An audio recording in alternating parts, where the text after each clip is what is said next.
সুপ্রিয় শিক্ষার্থীরা, তোমরা সবাই কেমন আছো? আশা করি ভালো আছো। রায়দামি উচ্চ বিদ্যালয়ের সৌজন্যে অনলাইন ক্লাসে তোমাদের সকলকে স্বাগতম। শ্রেণী নবম দশম, বিষয় হিসাব বিজ্ঞান, অধ্যায় অষ্টম। তোমরা দেখতে পাচ্ছ একটা নগদ টাকার ছবি, অর্থাৎ লেনদেনের সঙ্গে নগদ অর্থের সম্পৃক্ততা রয়েছে। যে সকল লেনদেনের দ্বারা নগদ অর্থের প্রাপ্তি ও প্রদান ঘটে, ওই লেনদেনসমূহকে একত্রিত করে যে বই প্রস্তুত করা হয় তাই নগদান বই। আমি এর আগে নগদান বই 1, 2, 3 তিনটা ক্লাস করিয়েছি। আজকে হচ্ছে আমাদের পার্ট নগদান বই 4। এই পাঠ শেষে শিক্ষার্থীরা 1. মোট আয়ের পরিমাণ নির্ণয় করতে পারবে। 2. নগদ প্রদান জাবেদা করতে পারবে। 2 নগদান বইয়ের পরিমাণ নির্ণয় করতে পারবে। শ্রেণীর কাজ। 2018 সালের এপ্রিল মাসের লুবনা এন্টারপ্রাইজের ব্যবসায়ী সংগঠিত লেনদেনগুলো নিম্নরূপ। এপ্রিল 1 হাতে নগদ 70,000 টাকা এবং ব্যাংক জমাতিরিক্ত 20,000 টাকা। 8 পণ্য ক্রয় নগদে 30,000 টাকা। 9 ব্যাংকে জমা দেয়া হলো 10,000 টাকা। 12 পণ্য বিক্রয় নগদে 20,000 টাকা এবং চেকে 15,000 টাকা। 15 তারিখ ব্যক্তিগত প্রয়োজনে ব্যাংক থেকে উত্তোলন 3,500 টাকা। 16 তারিখ যন্ত্রপাতি ক্রয় করে চেকে মূল্য পরিশোধ 6,000 টাকা। 18 তারিখ চেক মারফত পণ্য ক্রয় 10,000 টাকা। 20 তারিখ রাজুর দেনা 12,000 টাকা 5% বার্তায় নিষ্পত্তি হলো। এপ্রিল 30 ব্যাংক জমাতিরিক্তের সুদ চার্জ 500 টাকা। ক নম্বর প্রশ্ন হচ্ছে মোট আয়ের পরিমাণ নির্ণয় করো। খ এপ্রিল 16 থেকে 30 পর্যন্ত লেনদেন দ্বারা একটি নগদ প্রদান জাবেদা প্রস্তুত করো। গ এপ্রিল 1 থেকে 15 তারিখ পর্যন্ত লেনদেন দ্বারা প্রয়োজনীয় নগদান বই প্রস্তুত করো। আসলে তোমাদের সুবিধার জন্য আমি সম্পূর্ণ একটা সৃজনশীল প্রশ্ন দিয়েছি। এখান থেকে আমরা কিভাবে আজকে মোট আয়ের পরিমাণ নির্ণয় করতে হয় এগুলো করতে পারবো। তারপর নগদ প্রদান জাবেদা কিভাবে প্রস্তুত করতে হয় তা আমরা আজকে দেখব। এরপরে এখানে লেখা আছে 1 থেকে 15 তারিখের মধ্যে যে লেনদেনগুলো হয়েছে সেগুলো আমাদের নির্ণয় করতে হবে যে এটা কি 1 গড়া নগদান হবে নাকি 2 গড়া হবে নাকি 3 গড়া হবে। সেই জন্য এখানে বলা হয়েছে প্রয়োজনীয় নগদান বই প্রস্তুত করো। তাহলে আমরা দেখতে পাচ্ছি 1 থেকে 15 তারিখের মধ্যে বার্তা সংক্রান্ত কোনো লেনদেন নেই।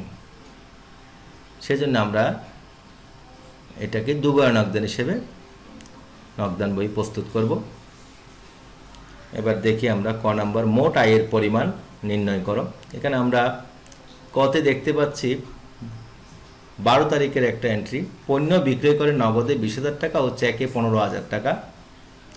তাহলে আমরা জানি বিক্রি করলে কি হয়, আয় হয়।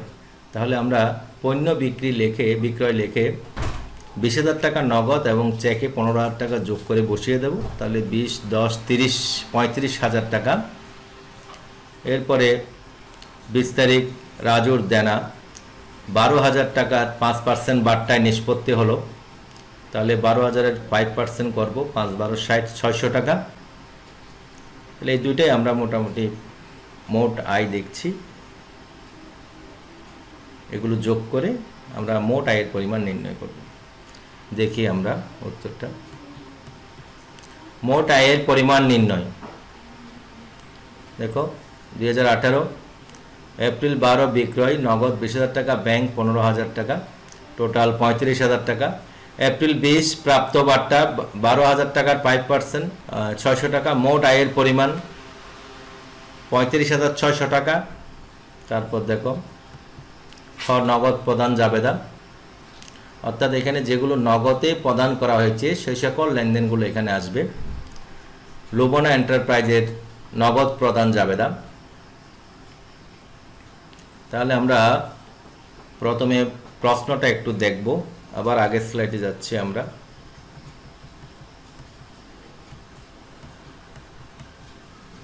দেখো 16 তারিখ, এখানে প্রশ্নে বলেছে এপ্রিল 16 থেকে 30 পর্যন্ত লেনদেন দ্বারা একটি নগদ প্রদান জাবেদা প্রস্তুত করো। তাহলে 16 তারিখ থেকে যেগুলো প্রদান করা হয়েছে শুধু সেগুলোই আমাদের আসবে।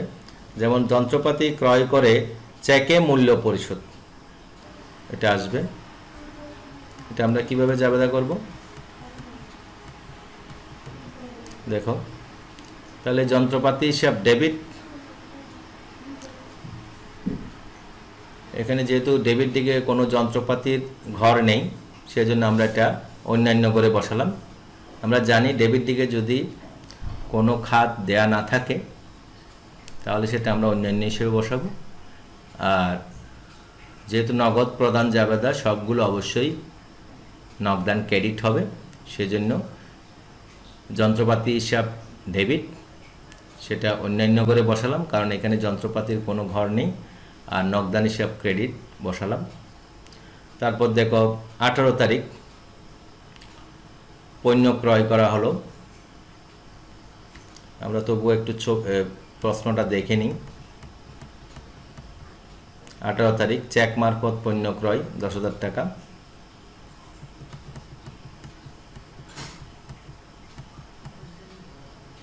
এবার দেখো ক্রয় হিসাব ডেবিট, নগদান হিসাব ক্রেডিট। যেহেতু ক্রয়ের ঘর আছে ডেবিট দিকে, আমরা ওখানে বসিয়ে দিলাম 10,000 টাকা, আর ক্রেডিট দিকে 10,000 টাকা বসালাম। এরপর পাওনাদার রাজু হিসাব, পাওনাদারের যেহেতু ঘর আছে আমরা ওখানে বসালাম পাওনাদারের ঘরে। আর ওইখানে আমরা দেখেছি যে 12,000 টাকার 5% বার্তা দেওয়া হয়েছিল প্রশ্নে, 5 12 60 600 টাকা। প্রাপ্ত বার্তাটা 600 টাকা এখানে বসিয়ে দিলাম। তারপর নগদান হিসাব ক্রেডিট 11,400 টাকা, অর্থাৎ মোট ডেবিট সমান মোট ক্রেডিট হতে হবে। 12,000 টাকা মেলানোর জন্য আমরা এই যে 11,400 টাকা নগদে দিলাম, আর 600 টাকা হচ্ছে প্রাপ্ত বার্তা। এরপর দুটোটা যোগ করলে আবার 12,000 টাকা হয়ে যাচ্ছে। তার মানে ডেবিট দিকে 12,000, ক্রেডিট দিকেও আমাদের 12,000 হয়েছে। এরপরে দেখো ব্যাংক জমাতিরিক্তের সুদ, এটা যেহেতু এখানে কোনো খাত নেই সেজন্য আমরা অন্যান্য হিসেবে 500 টাকা বসিয়েছি এবং নগদান হিসেবেও 500 টাকা বসিয়েছি। এরপর দেখো ক্রয় হিসেবে আমরা টোটাল পেলাম 10,000 টাকা, পাওনাদারে পেলাম 12,000 টাকা, অন্যান্যে পেলাম 6,500 টাকা। এখন 6,500 এই টোটাল এই তিনটাই ডেবিট কলাম।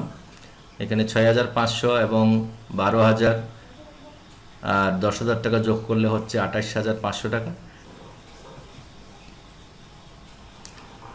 ঠিক একইভাবে দেখো ক্রেডিট পাশে প্রাপ্ত বার্তায় আছে 600 টাকা, এটা বসিয়ে দিলাম।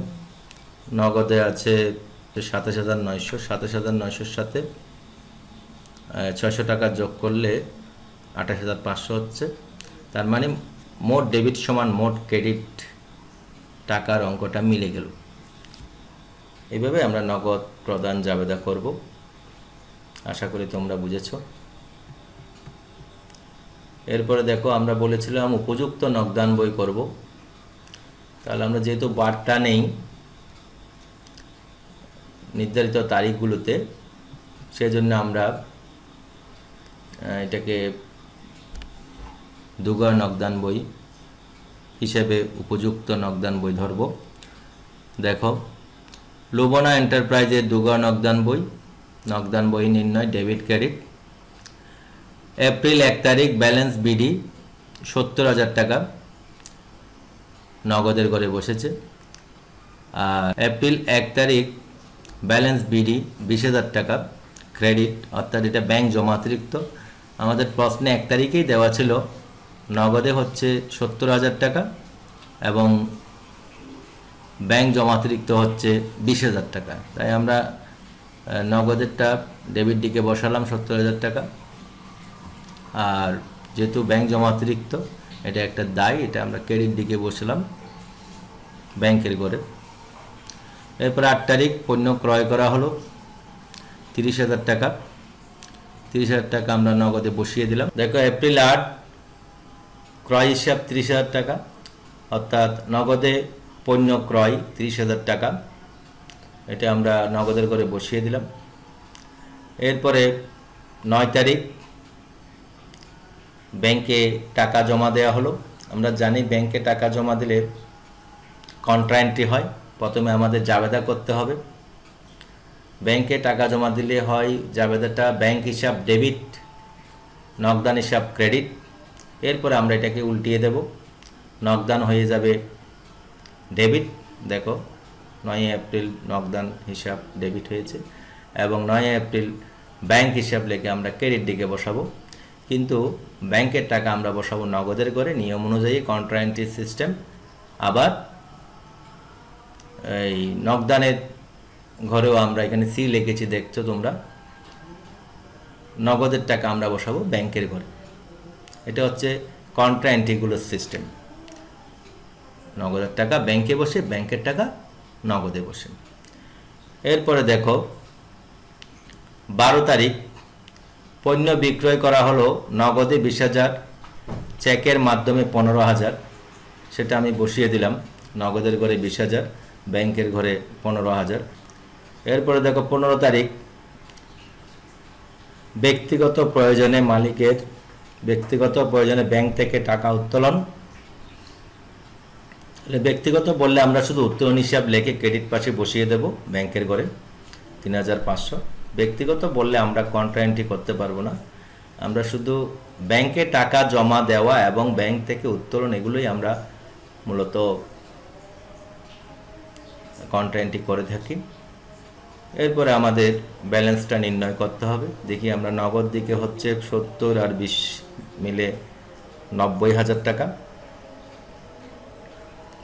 90,000 থেকে আমরা যদি বাদ দিই 30,000, 10,000 বাদ দিলে হচ্ছে 30,000, 10,000 মিলে হচ্ছে কত? 40,000। 90 থেকে যখন আমরা 40 বাদ দেব, আমাদের ব্যালেন্স সিডি দাঁড়ালো ওই মাসের শেষ তারিখ 30 এপ্রিল 50,000 টাকা।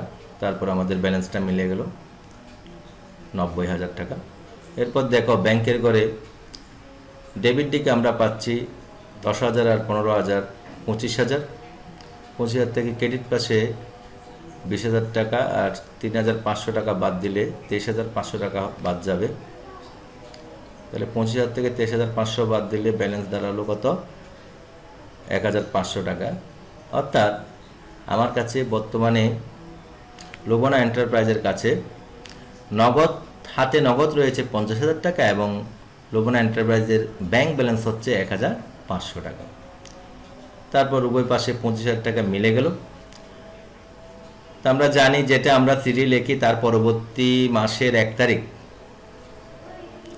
বিপরীত পাশে বিডি লিখতে হয়। তা আমরা এপ্রিলের পরে মে আসে, মে 1 তারিখ ব্যালেন্স বিডি। এই যেটাই সিডি লিখেছি যেগুলো 50,000 আর 1,500 ওগুলো এখানে নিয়ে আসবো। নগদেরটা নগদের করে, ব্যাংকেরটা ব্যাংকের করে। অর্থাৎ নগদ হচ্ছে 50,000 টাকা আর ব্যাংক জমা হচ্ছে 1,500 টাকা। আশা করি তোমরা সবাই বুঝেছ। এরপর দেখো তোমাদের একটা বাড়ির কাজ, পাঠ্য বইয়ের 118 পৃষ্ঠার যে কাজ সেটা আমি দিয়েছি। জনাব সোহরাব ট্রেডার্সের 2017 সালের অক্টোবর মাসে নিম্নোক্ত লেনদেনগুলো হতে নগদ প্রদান জাবেদা তৈরি করো। ধন্যবাদ সকলকে।